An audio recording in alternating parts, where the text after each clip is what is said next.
your office, sometimes you'll have a hybrid option where you're able to work online and sometimes show up at the office. So what then do we do to ensure that this particular dynamic change does not bring forth some detrimental things that we will have to deal with in the future? I'd say most of the things and most of the problems that we have mentioned are as a result of lack of preparation. All of us were prepared to fit into the brick and mortar world. But then, look at us. We are in the virtual world. Nobody ever trained you how to handle a phone responsibly. Nobody trained you to survive in a virtual world. Normally in education we say that a child's mind is tabula rasa. That means it's a clean slate. So what do we do at Sunrise? We ensure that our approach to training is completely different. And how do we do that? We make sure that we teach our learners to be people of character. Allow me to raise a case for character and ethics. Because if a person has good character, they are able to be self-disciplined, they are able to set boundaries, they cannot harass others online, they definitely will be able to plan their time. If they are meant to be in class for 30 minutes, they shall be in class for 30 minutes. If they're supposed to be taking a break, they shall be taking a break.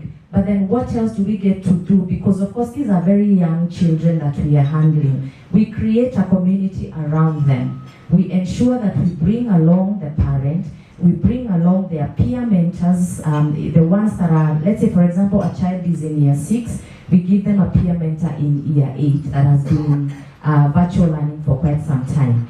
Then we ensure that the teacher is well trained. One of the things that our teachers have to go through is a training we call safeguarding. Why do we do that? Because if a teacher does not understand the challenges that might come alongside virtual learning, then they will not be able to pick out a problem if it arises. They will not be able to guide and counsel a child if this child requires any help.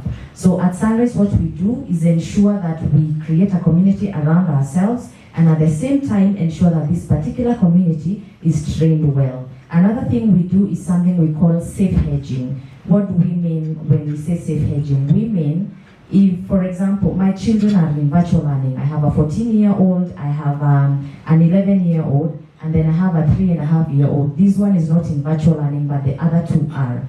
So what do? We ensure that Amy, for example, my firstborn, has spent the whole day from 7:30 all the way to 3:30 learning virtually, of course with breaks in between. So when I come back home, what am I looking at?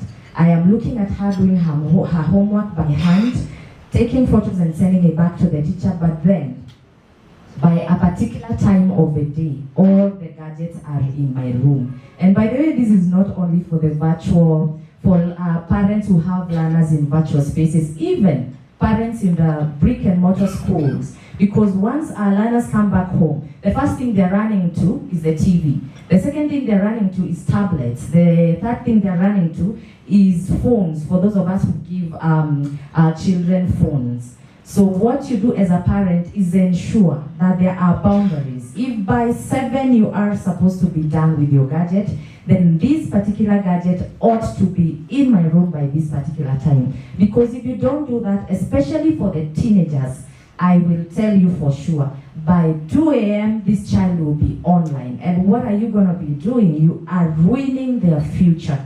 And you are, charting a pathway for them to self-destruction. So for us, like I said, we ensure a community around us and a trained community at that. Thank you. Thank you so much.